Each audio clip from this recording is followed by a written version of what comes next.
Louvado seja o Senhor. Ai, que belezinha, você viu?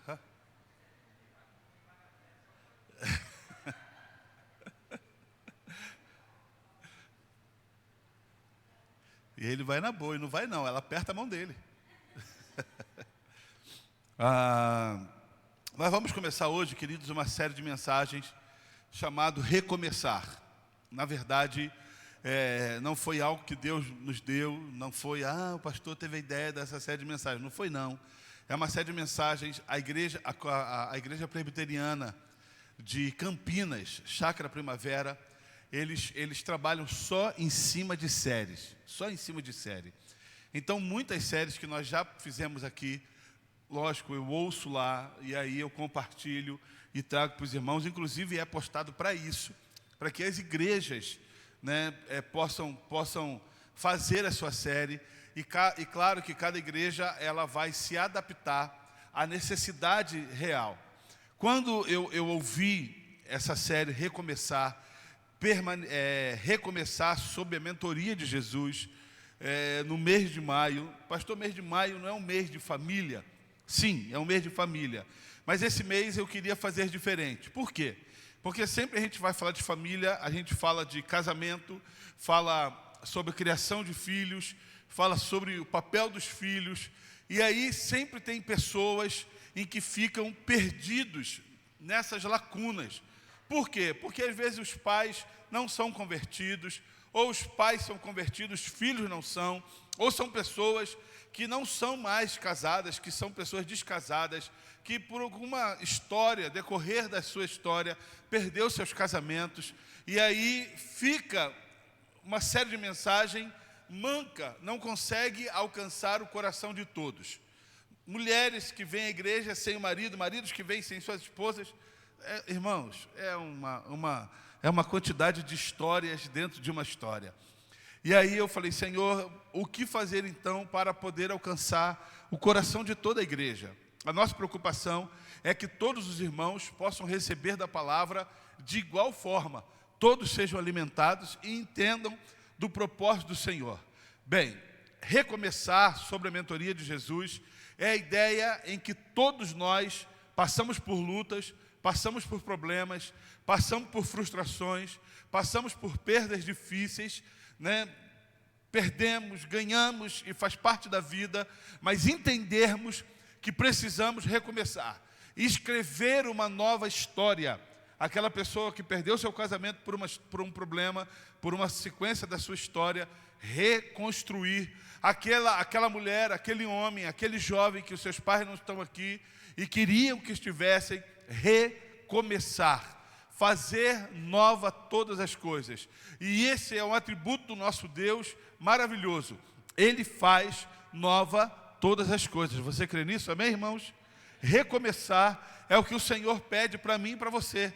Então você vai ver que às vezes, para você recomeçar, mágoas, marcas, frustrações do passado impedem com que eu e você possamos escrever uma nova história. Ficamos tão apreensivos em escrever uma nova história e errarmos novamente, que às vezes optamos em não escrever, optamos em não fazer, optamos em não dar um novo passo. Porque eu já errei, porque eu já me frustrei, e eu não quero mais me frustrar, eu não quero mais me machucar, e eu prefiro viver do jeito que eu estou vivendo. Bem, isso é uma opção, mas eu quero te dizer nessa noite que o Senhor, Ele quer escrever na tua vida uma nova história e fazer você homem, mulher, jovem, pessoas realizadas na presença de Deus. Isso é importante você entender. O Senhor quer fazer isso. Você não foi feito para ser manipulado pelos resultados da sua vida. Às vezes somos manipulados, direcionados pelos resultados frustrantes da nossa vida. Não vou mais fazer isso porque eu me machuquei. Durante muito tempo, a pastora sabe, e ela me alertou nisso muitas vezes, que por passar por algumas dores tão grandes, eu sabia o caminho para chegar naquelas dores, mas às vezes eu não queria nem traçar parte desse caminho. mas parte do caminho era bom. E eu, às vezes, frustrava pessoas para nem imaginar em chegar no resultado final. E aí, com isso, eu deixava de fazer várias coisas. Falei, Alexandre, não podemos viver isso. Não podemos viver desse alimento antigo que causou nos nossos corações algumas dores, permitir que isso nos faça parar. Parar diante do Senhor não é opção. Parar diante de Deus não é opção. Deus tem uma nova história para a sua vida e para a minha vida, em nome de Jesus Cristo. E eu quero declarar no teu coração que nessas 4 mensagens, 4, 5 mensagens, em que nós iremos meditar, em nome de Jesus Cristo, você será curada e curado para a glória do Senhor. Você crê nisso? Amém, irmãos? Ah, que amém mais presbiteriano, hein? Amém, igreja? Amém. A igreja chegou, aleluia. Tem algum irmão presbiteriano aqui? Ex-presbiteriano, além do Vitor? Não se ofende, não. Vamos lá, recomeçar sobre a mentoria de Jesus. O tema de hoje é deixe-se surpreender. Deixe-se surpreender. E certamente quem tem o controle de todas as coisas tem pavor de ser surpreendido. Você já viu gente que tem pavor de surpresa? Ah, não faz surpresa não que eu não gosto. Me conta o que vai acontecer. Porque eu fico na expectativa da surpresa e a surpresa às vezes pode ser aquém da expectativa que eu causei. E quando a pessoa apresenta a surpresa, fala assim, porque ele esperou um mega e a surpresa foi micro. Aí olha, que legal, né? Aí a pessoa que está fazendo fala, poxa, eu achei que ia, né? Então, irmão, desarme-se em nome de Jesus Cristo. Deixe-se surpreender. Nessa série de mensagens nós vamos falar um pouco sobre algumas coisas do livro de João, do capítulo 1, mais ou menos, até o capítulo 6 do livro de João. E eu quero só trazer para você um pouco do desenho do livro de João. Isso não é nada demais. Se você tem uma Bíblia de estudo, você vai ver no começo de cada livro, tem a sinopse, tem a história do livro, tem a divisão do livro, você vai conseguir ver lá. Você pode ver na sua casa. Se você pegar em João, no capítulo 1, do versículo 1 ao versículo 18, é o prólogo, a apresentação de Jesus como Logos, que entra na história. Livro de João, até o capítulo 6, mas o livro de João em si, o capítulo 1, do versículo 1 ao versículo 18, é o prólogo. Fala de Jesus, o Logos, o Criador, aquele que entra na história. Se você pegar depois do próprio capítulo 1, do versículo 19, em diante, até o capítulo 12, do versículo 50, você vai ver sinais, fé e ceticismo. Ceticismo. Obrigado, Bruno, você me ajudou. Pelo menos podendo assim, ó. Ceticismo. O que é o ceticismo? É duvidar, não acreditar. Ao mesmo tempo que tinha pessoa com fé, que tinha pessoas que viam os sinais, tinha pessoas que não criam. Então, você vai ver no decorrer da história de João, essas figuras de pessoas que criam, de pessoas em que viam, de pessoas que viviam, mas pessoas que viam e não creram. Pessoas que não viram e também não creram. E pessoas que não viram, não ouviram e creram. É interessante que você vai ver no livro de João tudo isso. Depois, no capítulo 13, do versículo 1 ao capítulo 21, do versículo 15, você vai ver Páscoa, morte e ressurreição. Dentro dos livros do Novo Testamento, quem gasta o maior tempo falando sobre Páscoa, morte e ressurreição é João. Ele fala do 13, então 13, 14, 15, 16, 17, 18, 19, 20, 9 capítulos falando sobre Páscoa, morte e ressurreição, trazendo toda a história com detalhes. Nós vamos hoje nos apegar no capítulo 6, do versículo 1 ao versículo 15. Abre lá. João 6, do 1 ao 15. Nós vamos falar no decorrer do mês capítulo 1, capítulo 2, Hoje nós vamos falar do capítulo 6. E você não esqueça do tema, deixe surpreender. Olha o que diz. Algum tempo depois, Jesus partiu para outra margem da Galileia, ou seja, no mar do Tiberíades.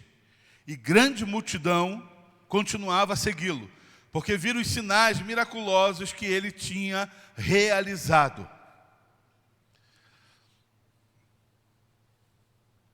Então Jesus subiu ao monte e assentou-se com seus discípulos. Estava próxima a festa judaica da Páscoa.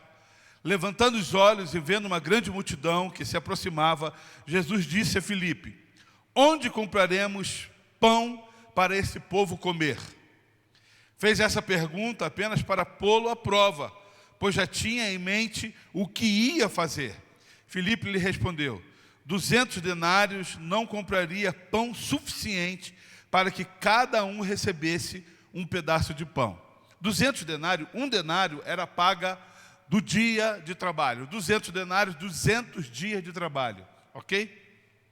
Outro discípulo, André, irmão de Simão Pedro, tomou a palavra.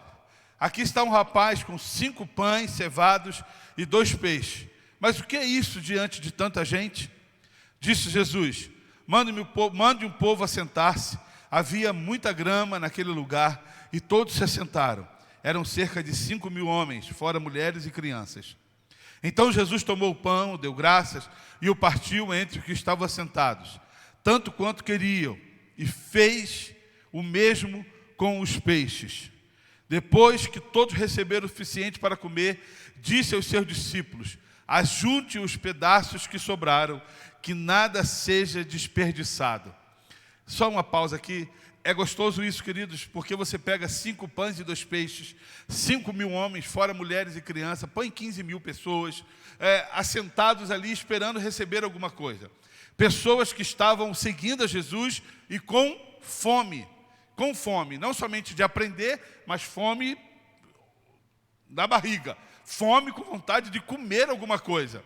Jesus pega e começa a distribuir. Eu não sei qual que é a expectativa daquele povo ao olhar 5 pães e 2 peixes e olha assim, para trás, na grama, sentado, fala assim: meu Deus, ainda bem que eu estou na frente dessa fila. É a mesma sensação. Você já foi em churrasco, que o churrasqueiro está fazendo churrasco, e aí a primeira saída de churrasco, como que é? É aquela baixaria, não é não? Você quer ver uma coisa que me deixa irritado em churrasco? André me chama para cortar o churrasco: pastor, corta aqui para minha carne. E eu estou com a faca assim, ó. Aí passa pessoas engraçadinhas e fala: nossa, tá bonito, deixa eu ver. Rapaz, isso me destempera. Eu falo: irmão, não põe a mão aqui não. Dá vontade de virar a faca. Não põe a mão aqui não, irmão. Vai servir. Uma baita falta de educação. Aqui ninguém faz isso. Aqui ninguém passa na beira da churrasqueira e fala: deixa eu ver. Nem quando eu vou comer churrasco na casa do André, a gente faz isso. Fala: não mete a mão não. Rafael, não mete a mão não. Rafael fica ali: não, pastor, não vou meter a mão não. Mas tá bonita essa carne, hein? Estou falando dele porque ele não está aqui hoje, né? Está assistindo. Mas tá bonita, hein? Quando Jesus oferece para todo mundo, a Bíblia fala o seguinte: o que aconteceu? As pessoas comeram e fizeram o quê? Sabe, final de churrasco, que você, no começo, todo mundo pula em cima, depois o pessoal fala: eu não aguento mais. Aí é a hora que o churrasqueiro venceu aquela batalha. É a vitória do churrasqueiro, enchia a barriga de todo mundo. Imagina Jesus nesse momento: está aí a vitória. Todo mundo comeu, todo mundo ficou saciado. As pessoas já estavam assim: não quero mais pão e peixe, meu Deus, queria agora um vatapá. É a vitória de Jesus. Sei porque veio um vatapá na minha cabeça, que eu não sei nem o que é isso. É porque eu olhei para Elifânia e lembrei. Ajunte os pedaços que sobraram, não é lá da terrinha? Ajunte-se os pedaços que sobraram, que nada a ser desperdiçado. Versículo 13. Então eles ajuntaram e encheram 12 cestos cheios, com os pedaços dos 5 pães cevados que deixados por eles que tinham comido. Depois de ver o sinal miraculoso que Jesus tinha realizado, o povo começou a dizer, sem dúvida, esse é o profeta que deveria vir ao mundo. Sabendo Jesus que pretendia proclamar o rei à força, retirou-se novamente sozinho para o monte. Sabendo Jesus que eles queriam proclamar Jesus Cristo como rei à força, ele saiu para o monte sozinho. É a mesma situação, quando eu estava lendo isso aqui, eu lembrei, diabo diante de Jesus. Olha, se você me adorar, eu te dou tudo isso aí. Querendo proclamar Jesus rei, eu te dou tudo isso aí, ó, se o Senhor me adorar. E Jesus fala, está louco? Você está louco, diabo? Isso aí já é meu, eu não preciso fazer isso. É a mesma situação. Quando você pega essa história, queridos, essa história demonstra alguns pontos muito importantes de Jesus Cristo. Jesus Cristo estava a caminho, a multidão o seguiam, porque a fama de Jesus já tinha se espalhado por todo lugar. Todo mundo sabia que Jesus curava, que aonde Jesus estava alguma coisa ia acontecer, aonde Jesus passava alguma coisa certamente iria acontecer, e eles queriam aprender mais, eles tinham sede de aprender mais sobre o Senhor. Então Jesus atravessa para o outro lado da margem de Tiberíades, e aí eles vão atrás de Jesus para ver. Quando Jesus está sentado com os seus discípulos, olha para trás, vê uma grande multidão. E Jesus pede para que os seus discípulos organizem a multidão, organiza e põe o pessoal sentado e começa a conjecturar com os seus discípulos. Quem tem dinheiro aí para a gente comprar pão para esse povo aí comer? Oh, Senhor, mesmo que tivesse 200 denários, 200 dias de trabalho, não teria dinheiro suficiente para comprar pão para esse pessoal. E aí, de repente, alguém fala assim, ó, tem aqui, ó, 5 pães e 2 peixinhos. Você imagina um menino passando ali, nada a ver com a história, indo para a escola, indo para algum lugar, e de repente um discípulo mete a mão no pão do menino e fala, ó, eu tenho aqui 5 pães e 2 peixes. O menino, se sou eu, fala, não, você não tem nada, quem tem sou eu. Esse pão não é seu, esse pão é meu. Mas ele, a si mesmo, permite apresentar os seus pães e os seus peixes para que Jesus pudesse fazer o milagre. Jesus agradece, levanta ao céu, agradece, distribui aos seus discípulos, os seus discípulos distribuem à multidão, e a multidão come com sobra, ainda sobra 12 cestos cheios. 12 cestos para 12 discípulos, para calar a incredulidade de cada discípulo que ali estava, porque sem saber o que fazer. Quando nós lemos esse texto traz algumas coisas bem importantes para nós, e principalmente uma das coisas importantes é sobre obediência. Se você pegar no decorrer da história do texto, você vai ver obediência da multidão, a obediência dos discípulos, a obediência do menino em ceder os seus pães e os seus peixes, a obediência daqueles que ali estavam para que o milagre pudesse acontecer. Milagre brota de fruto de obediência. Fruto de obediência move o coração de Deus ao nosso favor. Existem algumas coisas que movem o coração de Deus, e uma delas é a obediência. Crente, filho desobediente é terrível. Você que é pai sabe o que eu estou falando. Você tem um filho, você pede para o seu filho fazer A, seu filho faz B. Você pede para ele fazer B, ele faz C. Você pede para ele fazer C, ele faz M. E você fala, meu Deus, esse garoto nunca vai me obedecer. Porque filho desobediente é intragável. Não tem jeito, você fala, menino, não corre. O que ele faz? Aí você fala, Jesus, aonde foi que eu errei? Eu sei. Não educou, não ensinou, não repreendeu, não olhou de cara feia. Não vou nem falar que não puxou a vara, porque pode ter alguém aí, aqueles que falam que a vara, meu Deus, não pode fazer isso. Tá, mas não repreendeu, não ensinou a criança no caminho que se deve andar. Um dos maiores frutos da desobediência da criança em relação ao seu pai, à sua mãe, é que o pai e a mãe querem a aceitação do seu filho. E querendo a aceitação do seu filho, desce ao nível do filho. Entenderam? Eu explico melhor. Eu quero que o meu filho e a minha filha me ame. Eu repreendendo, eu vou causar no coração dela uma insatisfação contra mim. Como eu não quero que ela tenha insatisfação contra mim, eu vou permitir que ela faça de tudo que ela queira fazer para eu ser aceito por ela.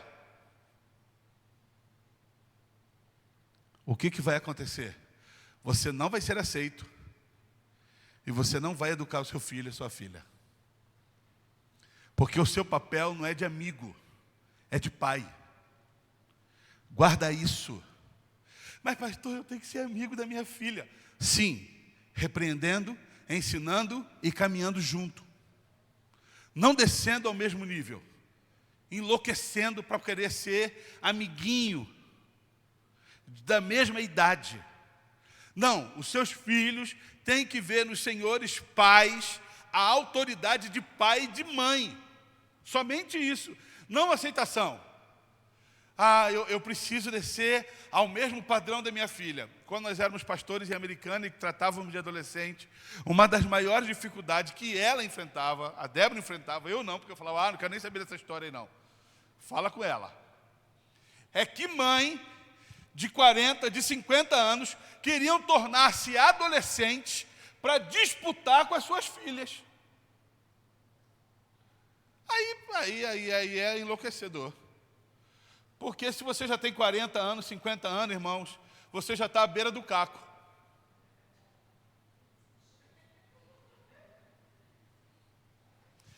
A sua filha com 15 está novinha. Mas aí, a mãe quer disputar com a filha o lugar. Aí, minha filha é linda, né? Claro, puxou a mãe. Toma o seu lugar, mãe. Toma o seu lugar. Se posicione como mãe. E não como alguém que vai disputar com a sua filha a admiração. Você não precisa conquistar o coração da sua filha ou do seu filho como amiguinho. Você precisa conquistar o coração do seu filho e da sua filha como pai, com autoridade, com honra, fazendo que os seus filhos confiem no que você fala e o que você faz. Agora ficou mais claro, amém, irmãos? Que bênção, vocês são demais. Esse texto fala sobre obediência. Eu sempre fui amigo dos meus filhos. Mas nunca deixei de ter autoridade com eles. E disputar, imagina eu disputar com Isaac. Eu disputar com ele, agora ele está malhando, está ficando todo gordinho, todo redondinho. E aí ele fala assim, e aí pai, tomando whey, creatinina, aquele negócio? Creatina, tomando creatina para ficar. Fala, pai, ó como o pai está. Eu falei, está ridículo. Fica de perfil na frente do espelho que eu vou ficar de perfil também. É a sua idade e a minha idade. Olha lá, filho, ó. Ele fala, Deus que me livre, calma que você vai chegar lá. É uma questão de tempo, filho. Cada um no seu devido tempo. Na tua idade eu também era retinho. Apesar que não está tão retinho assim. Vamos continuar a mensagem. Obediência. O que muda, o que move o coração de Deus são crentes obedientes. Crentes que sabem o que tem que ser feito. E sabendo o que tem que ser fazer, faz. Sabendo o que precisa fazer, faz.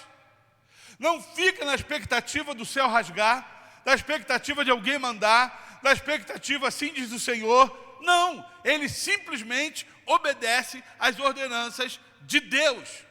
Pois bem, quando nós continuamos o texto para sermos surpreendidos por esse Senhor, porque esse é o tema da mensagem, deixe-se surpreender, nós precisamos entender algumas coisas específicas na qual Jesus fez em relação a essa multidão, em relação à sua necessidade. Primeira, Jesus vê a multidão. Se você observar o texto, quem vê a multidão não são os discípulos, quem vê a multidão é Jesus. Jesus vê a multidão, versículo 5, levantando os olhos e vendo. Jesus vê a multidão, os discípulos não conseguem ver, e pelos discípulos, eles teriam dispensado a multidão antes mesmo de comer. Dispensa eles, Senhor, manda eles embora. Jesus, vendo, sabe a necessidade da multidão. Isso tem que trazer segurança para mim e para você. Porque o mesmo Jesus que viu a multidão é o mesmo Jesus que continua vendo. E vendo a necessidade, Ele continua intervindo em nossas vidas. Então você pode ficar em paz. Ai, pastor, a minha vida está terrível. Jesus está vendo. Ai, pastor, nada está dando certo. Jesus está vendo. Ah, porque eu plantei e não colhi. Jesus está vendo. E vendo, Ele vem ao nosso socorro. Amém, irmãos? Você pode ficar em paz. A história triste não é somente uma opção sua. Talvez todos nós tenhamos uma história triste para contar. A história triste não é só um privilégio ou uma desgraça sua. Todos nós temos histórias tristes, de frustrações, de dor, de sofrimento, de abnegação, de não na vida, para contar. E Jesus vendo, Ele vem ao nosso encontro. E é interessante que quando Jesus vê e vem, alguma coisa Ele faz. Sempre. Ele não é aquele espectador que só assiste e fala, vai lá, ó. Se tivesse comigo. Não. Ele vendo, Ele entra. Segunda coisa que nós aprendemos, que Jesus conhece a dor da multidão. Jesus vê e Jesus conhece a fome que estava pairando naquele povo ali. A necessidade de serem ministrados, ensinados. Jesus vê e Jesus conhece. Jesus conhece os nossos corações. Quando eu estava lendo esse texto, ouvindo essa mensagem várias vezes, eu fiquei feliz por saber de tantas coisas que Jesus me livrou, porque Ele conhece o meu presente, o meu meio e o meu futuro. E sendo conhecedor de todas as coisas, Ele é Deus que faz. Jesus vê e Jesus conhece a sua dor. Bem, se Jesus conhece a minha dor, pastor, por que Ele não muda então? Porque muitas vezes nós não permitimos que Ele possa intervir. Nós nos fechamos, nós nos enclausuramos, nós nos blindamos de tal forma que impedimos até a ação do Senhor, a ação divina sobre as nossas vidas. Não é que Ele não conheça, mas a Bíblia fala, eu estou batendo aqui, e você precisa permitir, você precisa querer. Não, Senhor, eu não posso permitir que o Senhor cure isso, que o Senhor venha agir nas minhas dores, porque se o Senhor agir nas minhas dores, eu vou ser refém de quê? Um dos grandes problemas é que tem pessoas que gostam de ser reféns da sua história. Porque que história triste eu vou contar para alguém? Que história triste eu vou contar? Não, eu tenho que ter guardado no bolso, irmão Sérgio, uma história triste para poder contar. Ah, irmão, você não sabe o que aconteceu comigo. E aí o outro lado, que é o fofoqueiro, conta, despeja. Não, porque aconteceu isso. Mas Jesus curou? Não, Jesus não quer curar. Ele quer curar. Quem não quer ser curado é você e eu.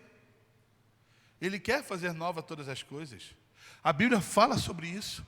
A Bíblia fala que nós devemos lançar sobre Ele. A Bíblia fala que quando aceitamos, o seu sangue faz nova todas as coisas, nos perdoando, nos transformando, nos fazendo nova criatura, que as coisas velhas passam, e eis que tudo se faz novo. Jesus lança fora, mas o que acontece? Eu vou ficar refém do quê, pastor? De que história eu terei para contar na minha vida? Quando alguém me perguntar se está tudo bem, eu vou falar, o quê? Não, está tudo bem, Jesus me curou, que saco, hein? Jesus curou minha frustração, puxa, agora eu não tenho mais o que contar. Jesus curou os meus traumas, que coisa, e agora? eu vou me deixar no coitadismo com qual história? O problema é que nós não conseguimos entender o plano transformador do reino do Senhor em nossas vidas. O que Jesus quer, o que o reino quer, o que o céu colabora, é que tenhamos pessoas curadas, e sendo curadas, transformadas, e sendo transformados, prontos a transformar a vida de outros. Sendo curados, transformados, prontos para trabalhar na vida de outros, isso nos impulsiona. Mas se eu me torno refém disso tudo, eu fico paralisado, estagnado, porque num determinado momento da minha história eu parei, e parando eu não consigo prosseguir no ID e nos planos do Senhor para a minha vida. E levo tudo isso, se é solteiro, para o casamento. E levo tudo isso, se é solteiro, para uma vida 2. E sendo vida 2, vai vir filhos, e levo para os meus filhos. E continuo contando a história através de gerações. Tadinha da minha bisavó, como ela sofreu. Tadinho do meu avô, como sofreu. Ao invés do pronunciamento ser louvado seja o Senhor, a minha bisavó tinha uma história terrível, mas Deus curou a vida dela e transformou o lamento em baile, em festa. E transformando em festa, ela vive um novo de Deus a cada dia, alcançando gerações.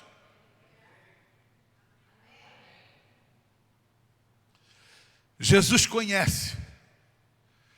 Deixe-se ser transformado. Jesus conhece o seu e o meu coração. Até quando vamos ser vítimas dessas histórias, Bruno? Terceira coisa, Jesus se importa com a multidão. Jesus se importa com a dor e a necessidade de cada um. Não só sendo conhecedor, Ele é aquele que se importa. Ele é aquele que para ouvir. Ele é aquele que para cuidar. Ele é aquele que para tirar os carrapichos. Ele é aquele que para poder sarar as feridas. Ele é aquele que para tratar todas as áreas da vida. Além dele ver, dele conhecer, ele se importa. Achando que não é amado por ninguém. Há um Deus que te ama. E o amor dele sacia e satisfaz os nossos corações. Hoje na escola dominical, o Bruno estava dando uma aula topzera, top, e falando e entrou nesse assunto. E eu falei, o Jesus, Ele é o único que é capaz de completar os nossos corações, de saciar nossas vidas. Um coração insaciável é assim, ó. Eu queria tanto um carro novo, aí Deus dá o carro novo. Dá um mês, na verdade eu queria um outro carro novo. Esse carro novo não está legal. Aí compra um outro carro. Aí olha o irmão passando com um carro de 100 mil e o carro dele é de 70 mil. Até semana passada não tinha nada. Andava de busão. Mas eu queria agora um carro daquele lá. Ó. Por que aquele irmão é merecedor e eu não sou? Por que aquele irmão tem um de 100 e eu tenho de 70? Eu quero um de 100, Senhor. Aí filhos mimados. Pela misericórdia, você consegue o de 100. Mas aí passa o irmão com um de 150. Mas você fica desesperado, porque na verdade o que você é invejoso. Eu quero de 170.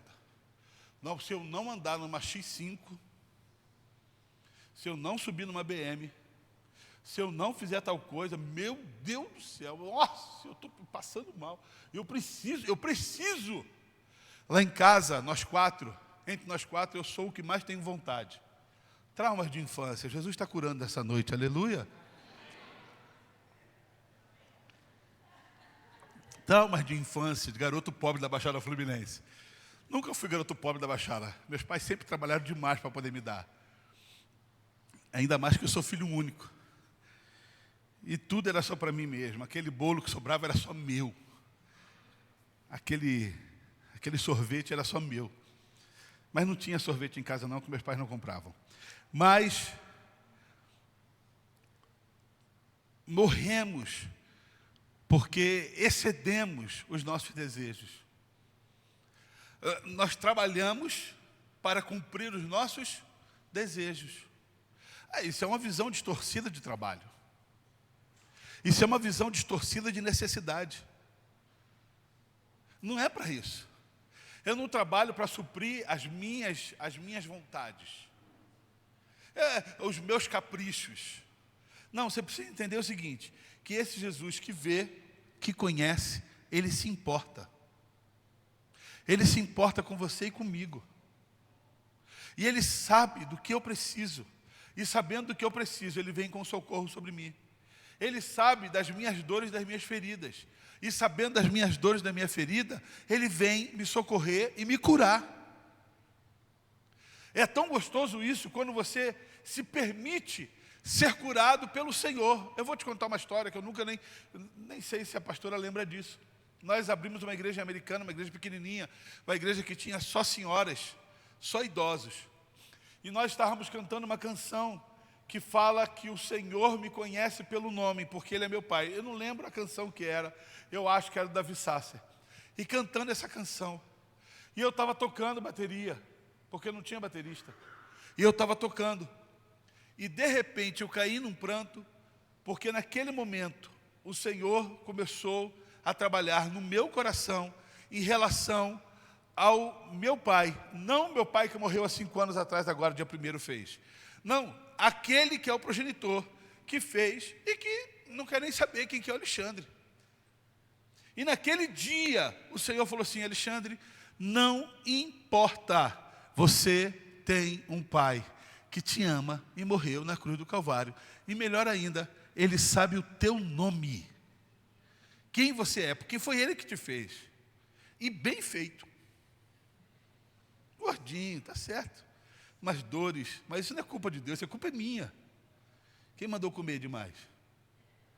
Mas você começa a entender que Jesus vai tratando, que Jesus vai curando, que Jesus vai transformando. Ele vai fazendo nova todas as coisas. Mas o que eu e você precisamos fazer? Permitir. Permitir, Senhor, se eu sei que o Senhor se importa, e se importando, então me trata nessa noite. Então me trata, porque eu não consigo viver o que eu tenho que viver, se não for tratado pelo Senhor. Em quarto lugar, Jesus nos surpreende. Quando você pega o texto, era 5 pães e 2 peixes. Jesus é especialista em surpreender quando olhamos para Ele. Jesus inclinou e Jesus mostrou aos discípulos uma solução. Divida o grupo e distribua os pães. Quando eu pego esse texto aqui, Jesus nos surpreende. Todo surpreender do Senhor está no ato dele olhar para o céu e dar graça. Dar graça. Dando graça, começa o mover do Senhor. O que é que eu consigo entender por isso? Enquanto eu e você formos reféns de murmúrias, de lamentos sobre as nossas histórias, não vamos conseguir olhar para o céu. Quando eu entender que as minhas histórias, as minhas dores, podem ser uma via de bênção e de glorificação, eu começo a olhar para o céu. A minha história muda o foco. As minhas dores mudam o rumo. As minhas dores mudam o sentido, porque eu estou olhando para o céu e o Senhor começa a tratar. E aí é interessante que Jesus pega e distribui os seus discípulos e dá ordenança. Jesus poderia chegar, depois de ter ensinado, e falou: gente, por favor, preste atenção aqui, só mais um pouquinho, divide aqui em grupo de 50, em grupo de 100, vamos fazer isso? Ele já estava com a palavra, ele já estava falando, mas Jesus pega os discípulos e fala: vai lá, divide o pessoal, agora vocês distribuam para eles. O ato de fazer faz com que eu e você tenhamos o desejo de mudança. A ação gerada nos inclina, nos direciona à cura. Ou seja, Jesus não faz aquilo que eu e você não queremos que Ele faça. Mas se nós queremos que Ele faça algo, é necessário levantarmos da postura que estamos e irmos em direção a Ele e falarmos: Senhor, eu quero ser curado, eu quero ser curada, eu preciso de uma real transformação do Senhor. O primeiro passo da ação divina em nossas vidas é nosso. O primeiro passo de cura é nosso. O primeiro passo para o milagre é nosso. O primeiro passo para a ação de Deus na minha vida e na sua vida é nosso. Eu levanto na madrugada, eu oro, eu jejuo, eu busco, eu vou em direção à cura. E indo em direção, ela vem ao meu favor. Ah, pastor, eu jurava que era só eu estar sentado de braço cruzado, esperando o Senhor passar. Porque eu pensei que todas as histórias fossem como a viúva de Naim. Jesus passando e fez. Não, queridos. Nós devemos ir em direção àquele que é Senhor. O primeiro passo é nosso. Quando nós falamos, seja dizimista, é um ato humano. Que Deus te abençoará, é um ato divino. Faça jejum, é um ato humano. Que o Senhor entrará com a ação, é ato divino. Vir a orar, é ato humano. Deus ouvir, é ato divino. Primeiro vem o ato humano, o querer. Aceitar a Jesus Cristo como Salvador, é ato humano. Ser perdoado, lavado e redimido pelo sangue, é ato divino. Eu preciso entender isso, que o primeiro passo sou eu quem dou em direção à cura, em direção a ser surpreendido, em direção ao Senhor, para que Ele se mova em meu favor. Eu que dou o primeiro passo, sou eu que levanto, sou eu que oro, sou eu que pego os currículos e põe debaixo do braço. Sou eu que falo: Senhor, eu declaro que hoje eu vou arrumar o meu emprego. Sou eu que vou com disposição sair para fazer a coisa acontecer. E saindo, Deus, como que é o cântico? Deus vai na frente, abrindo caminhos. É Deus vai na frente. Não é Deus vai atrás. Mas você vai. E indo, Deus vai na frente.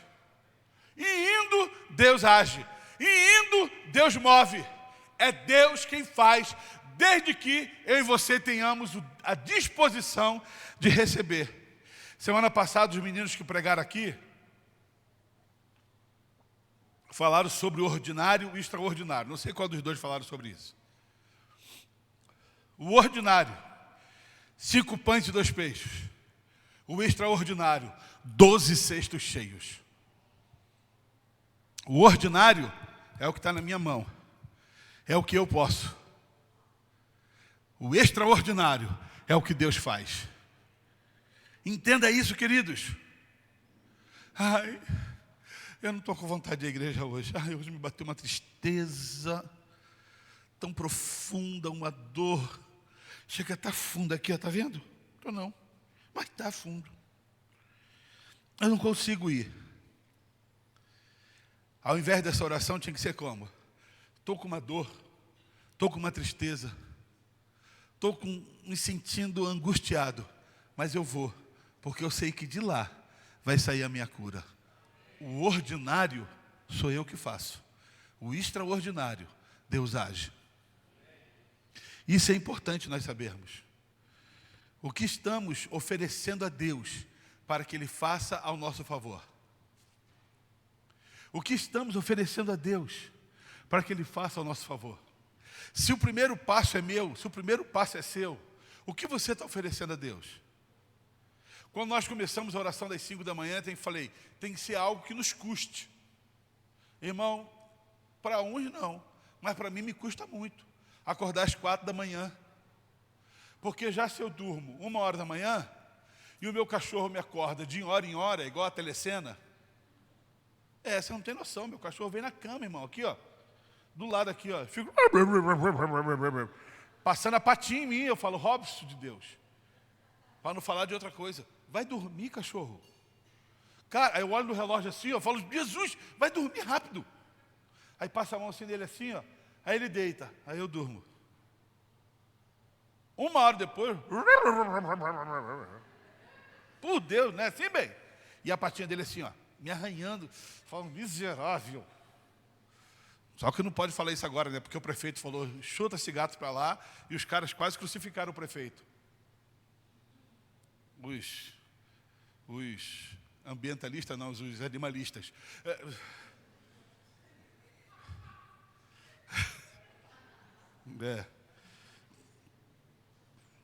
Tem que ser algo que te custe, irmão. Tem que ser algo que te custe. Fazer algo que te custe. É fácil. Eu fico observando às 5 da manhã, quando nós estamos sentados aqui, eu sento ali. Porque eu estava sentado aqui, o André tomou meu lugar, tudo bem, eu sentei atrás. Fiquei quieto. Aí eu fico vendo cada irmão chegando. Tem irmão que chega dormindo. Eu falei, está valendo. Está valendo. É isso que se importa. A oração vai pegando, a pessoa vai dormindo. A oração vai pegando. Quando eu falo, vamos levantar, e a pessoa, glória a Deus, aleluia. É o sacrifício. É o sacrifício. Porque nem todo dia é dia. Na sexta-feira eu vim, eu não orei 1 centavo. Ainda mais que foi sexta, não, foi segunda, né? Que correu rato aqui. E eu falei, não. Eu falei, Jesus, tem misericórdia. Rato não, rato é do inferno. Rato, morcego, barato, lagartixa e qualquer tipo de inseto é do inferno. Aí não. Algo que nos custe. Porque o tamanho da sua vitória é o tamanho daquilo que você vai empreender diante de Deus. É o tamanho daquilo que você vai empreender, vai colocar diante de Deus. Jesus tinha 5.000 homens para alimentar, um grande desafio. Em suas mãos, 5 pães e 2 peixes, recursos extremamente limitados. Jesus deu graça e olhou para o céu e a multiplicação aconteceu. Talvez você tenha chegado aqui hoje desse jeito, com um grande desafio, mas com recursos extremamente limitados. Uma grande cura, mas com uma disposição extremamente limitadas. O que o texto nos diz é, olhe para o céu. Olhe para o céu. Olhe para o Senhor, que virá sobre a tua vida uma cura, uma multiplicação superabundante. Em Efésios capítulo 3, versículo 20 e 21, diz o seguinte, aquele que é capaz de fazer infinitamente mais do que tudo que pedimos ou pensamos, de acordo com o seu poder que atua em nós. A Ele seja glória na igreja e em Cristo Jesus, por todas as gerações, para tudo sempre. Amém. Versículo 20, aquele que é capaz de fazer infinitamente mais. Infinitamente mais do que aquilo que você pode pedir, daquilo que você pode pensar. Ele é capaz de fazer infinitamente mais. Mas o versículo tem um pedacinho aqui, que é o detalhe. De acordo com o seu poder que atua em nós. Precisa ter uma chama acesa no seu coração. Precisa ter uma chama acesa do poder de Deus sobre o teu coração. Precisa, queridos. Precisa ter uma chama de Deus acesa no teu coração. Deixe surpreender por Jesus. Como? Primeiro, lembrando-se que Jesus vê a sua vida, conhece as suas dificuldades e se importa com a sua dor. Confiando naquele que usa o ordinário para fazer o extraordinário, para suprir e ultrapassar as nossas expectativas. Reconheça Jesus como o pão da vida, rendendo-se ao seu imensurável amor. Como, pastor? Lembrando que Jesus vê, sabendo que Ele conhece e que Ele se importa com a minha dor. Ele vê, Ele conhece e Ele se importa. Você não é mais um no meio dos muitos. Apesar de andar no meio dos muitos, você é filho amado. Ele nos conhece. E nessa noite, Ele quer que você seja surpreendido pelo poder dEle. Surpreendida pelo seu poder. Vamos ficar de pé, queridos?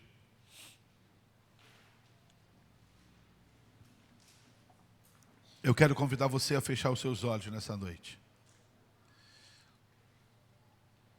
Você vai ter no decorrer desse mês mensagens em que vão tratar com você de forma poderosa sobre as suas dores e o recomeço, sobre essa mentoria de Jesus.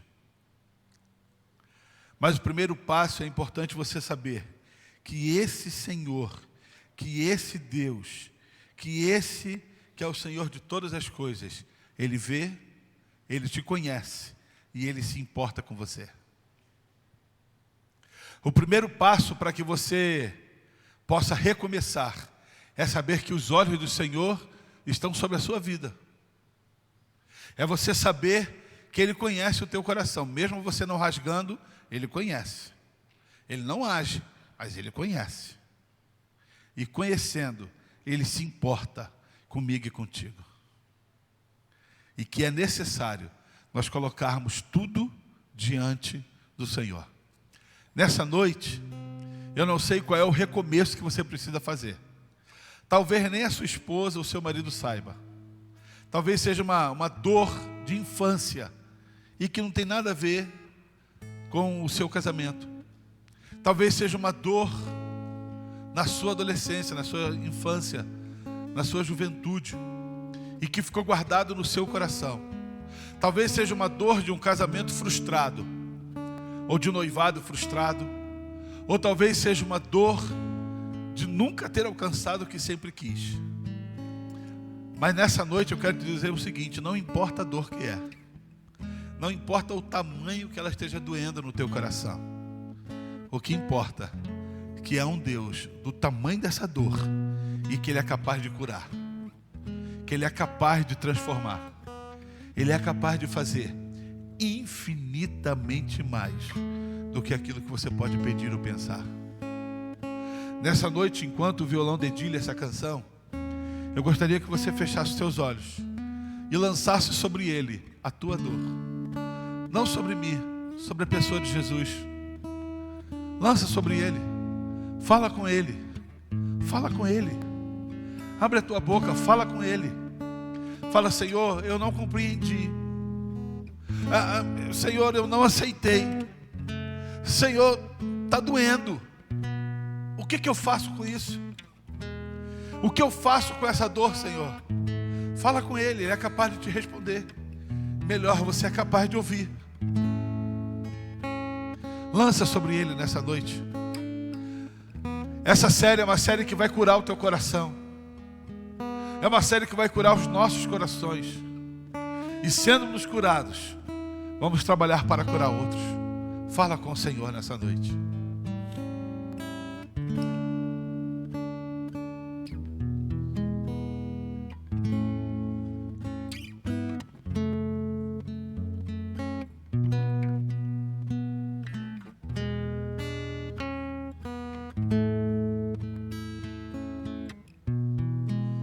Senhor Deus, nós bendizemos o Teu santo nome.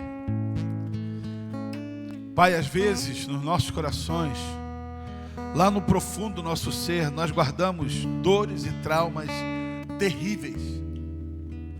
Situações da infância, situações de juventude, traumas de palavras, de gestos, de ações, traumas que foram causados por pessoas ou às vezes por nós mesmos, consequências de dores profundas, e isso às vezes nos impede de caminhar, de prosseguir. Isso às vezes nos impede de alcançar os planos que o Senhor tem para nós. Mas nessa noite, ó Deus, eu quero declarar sobre a vida desses homens e dessas mulheres que há uma cura. E essa cura se chama Jesus Cristo. que há um Deus que cura, que move, que há um Deus que liberta, que há um Deus que faz, que há um Deus que vê, que há um Deus que conhece, e conhecendo, Ele se importa com cada dor, com cada vida. Pai, que nós saibamos e sintamos que não somos filhos sós, filhos desamparados, órfãos. Não, não somos. Somos filhos amados, queridos pelo nosso Pai. E esse Pai que está com as suas mãos estendidas, prontas a nos curar, prontas a mover sobre nós. Deus amado, toma cada um nas tuas mãos. Toma cada irmão nas tuas mãos. Toma, Senhor, a dor diante do Senhor. Esse homem, essa mulher que às vezes no seu travesseiro sente a dor batendo e não sabe o que fazer. Eu quero pedir ao Senhor que a partir de hoje, Ele e ela declarando a Ti, ó Deus, eles sejam curados e libertos desses momentos tão terríveis. Que o Senhor venha com socorro bem presente na hora da angústia. A minha oração nessa noite, ó Deus, é que nós sejamos surpreendidos pelo Teu poder. Nós Te agradecemos em nome do Senhor Jesus Cristo. Amém. Amém. Nós vamos participar da mesa do Senhor nesse momento, queridos. E eu gostaria de convidar. Você pode se assentar, por gentileza. Eu gostaria de convidar o Rafael e a Ingrid. Vem cá, queridos. Para nos ajudar. Eu quero convidar o Andrezinho e a Mila. Recém-casados, irmãos. Estão numa alegria só. Esse casal você quase não vê mais na igreja. Não mais namorados separados, agora namorados juntos. E está convidando toda a igreja para cada semana uma família lá na casa deles comer. E convidando a cada um a levar pizza. Levar, só pizza também vai enjoar, né? Você pode levar um churrasquinho já pronto, né? Tem aquela costela pré-pronta, só colocar no forno. Tem fogão lá? Fogão tem, né, irmão? Não tem televisão, mas fogão não pode faltar, né? E nós queremos orar, queridos. A ceia, a Bíblia fala que a ceia é para todos, mas para todos que estão dispostos a andarem com o Senhor Jesus, para todos que estão dispostos a caminharem com o Senhor. A Bíblia fala que se você não está disposto a caminhar com o Senhor, se você não está disposto a voltar o seu coração ao Pai, a Bíblia fala para que você não faça parte disso. Infelizmente, se o seu coração se embrutecer desse tamanho, não faça parte. Mas se você está disposto nessa noite a voltar-se ao Senhor e a falar: Senhor, tem misericórdia da minha vida, perdoe meus pecados, me aceite, coloque meu nome no livro da vida. É para você se assentar à mesa. É para você se assentar e participar desse momento tão especial.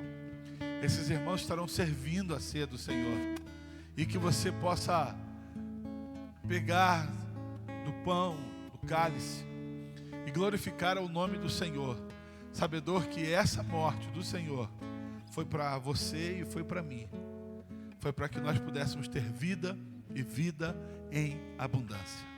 Vamos orar, queridos? Feche seus olhos, menos assentados. Pai querido, nessa noite eu quero consagrar esses pães e esses cálices ao Senhor.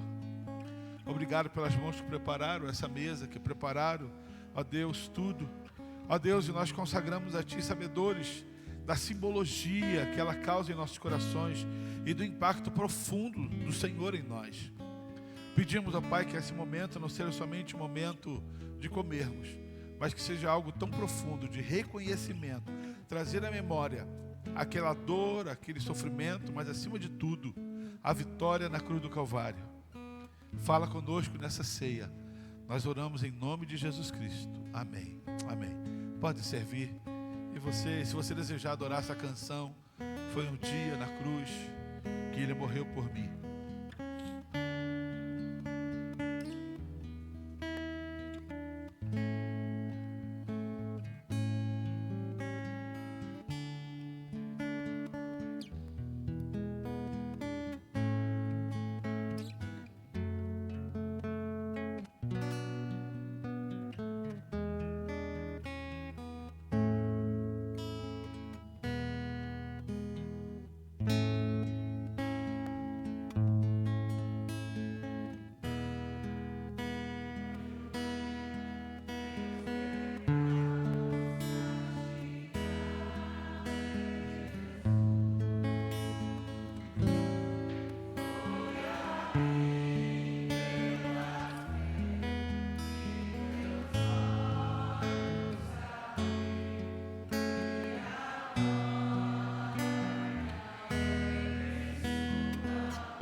pode declarar.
Todos foram servidos, amém, queridos? Amém. Aleluia. Você que está em casa também pode preparar o seu pão, o seu cálice, para participar junto com a gente. Aí você vai falar assim: eu não sabia, todo o primeiro domingo de cada mês nós separamos para participar da mesa do Senhor. Você já deixa preparado, se você não pode vir à casa do Senhor e participar. Queridos, vamos ficar de pé para nós orarmos. Esse momento é um momento especial. Toda vez, uma vez por mês, nós fazemos isso. Não é um calendário fixo, porque nós podemos fazer ceia em todos os cultos. Nós podemos tomar ceia em todas as reuniões. Fazemos isso para que a Bíblia nos ensina, para que você possa manutenir no teu coração a fé, alimentar no teu coração daquilo que o Senhor fez por mim e por você. É um símbolo de lembrança da morte, entrega e ressurreição de Jesus Cristo pelas nossas vidas. Então, quando você for comer desse pão, beber desse cálice, não é simplesmente por um tempo de comida, é por lembrança, é por saber que a chama do meu coração precisa se manter viva, acesa, focada na cruz, porque um dia nós o veremos face a face. Amém, igreja? Um dia nós o veremos face a face. Um dia nós estaremos diante dele na glória. E aí não mais precisaremos comer do pão e beber do cálice, mas estaremos diante daquele que é santo, santo, santo, daquele que é o alfa, daquele que é o ômega, daquele que é o Senhor sobre todas as coisas. A igreja reunida com o Senhor, a noiva com o noivo, juntos para toda a eternidade.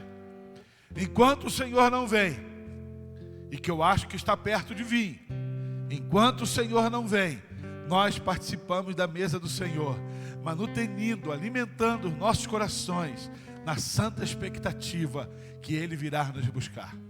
Quando falamos do pão, nós falamos do Senhor, da morte, da dor, da entrega, daquele momento de tanto sofrimento.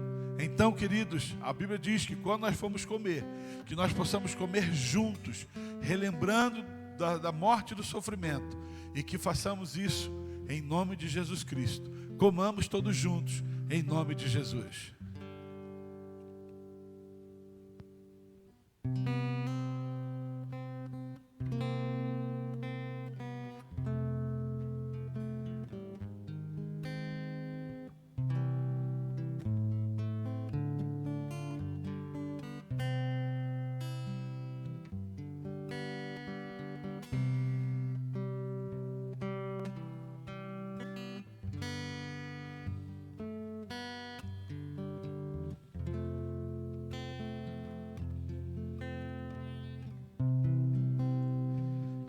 A palavra do Senhor diz sobre o cálice simbolizando a graça perdoadora, aquele que nos limpa, aquele que nos purifica, aquele que nos faz alvo mais que a neve, faz você e eu um novo homem, uma nova mulher para a glória do Senhor.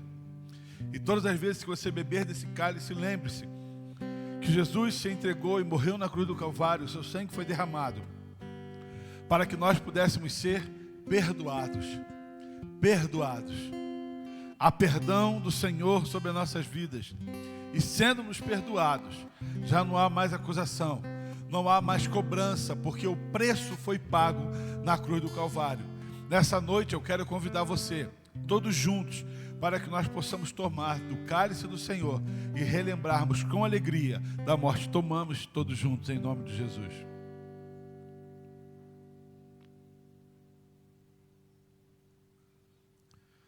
Aleluia. Quero chamar aqui, pastor. Vem cá, pastor.